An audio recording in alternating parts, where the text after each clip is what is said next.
Price Lord. இன்றைய தியானத்திற்கு புலம்பல் 3ஆம் அதிகாரம் 1 மற்றும் 2ஆம் வசனங்களை தியானிப்போம்.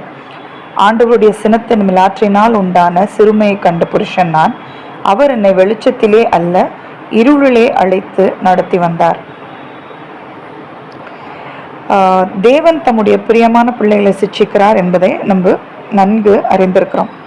ஆனால் சிட்சையின் பாதை, இருளின் பாதை, சிறுமையின் பாதை, நிந்தையின் பாதைகள், சஞ்சலத்தின் பாதைகள், இந்த பாதைகளில் ஆண்டவர் நமக்கு சில காரியங்களை கற்றுக் கொடுக்க விரும்புகிறார். 32ஆம் வசனம் அதே அதிகாரத்தில், அவர் சஞ்சலப்படுத்தினாலும் தமது மிகுந்த கிருபையின்படி இறங்குவார். ஆண்டவர் தான் நம்முடைய பங்கு.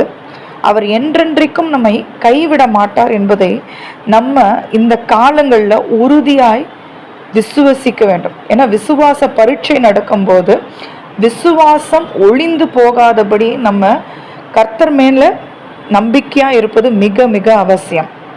அடுத்தது நம்ம செய்ய வேண்டிய காரியம் 40-41ஆம் வசனம், நாம் நம்முடைய வழிகளை சோதித்து ஆராய்ந்து கர்த்தரிடத்தில் திரும்ப கடுவோம். நம்ம எத்தனை முறை விழுந்தாலும் கர்த்தர் கிருபை உள்ளவர். ஆனால் நம்ம திரும்புறதில்ல. நம்மளுடைய உள்ளான மனுஷன் தேவனை நோக்கி பார்த்து கொண்டே இருக்க வேண்டும். அந்த இருதயம் அவர் பக்கமாய் திரும்புவதில் நம்ம கண்ணோக்கமாய் இருக்க வேண்டும். நாம் நம்முடைய கைகளோடும் கூட நம்முடைய இருதயத்தையும் பரலோகத்தில் இருக்க தேவனிடத்திற்கு ஏறெடுக்க கடுவோம். அதாவது வெறும் கைகளை மாத்திரம் தூக்குவது அல்ல, இருதயத்தையும், மிகுந்த சஞ்சலத்துல இருதயத்தை அவர் பக்கம் திருப்புறது. அப்போ அதை அவர் ஸ்திரப்படுத்துறத நம்மளால உணர முடியும். ஆகையால் இந்த உபத்திரவத்தின் காலத்துல நம்ம ஆண்டவர் ஏன் இதை செய்தார், எதற்காக இப்படி யோசிக்கிறத விட நம்மிடத்துல என்னென்ன காரியங்களை மாற்றிக்கொள்ளலாம்.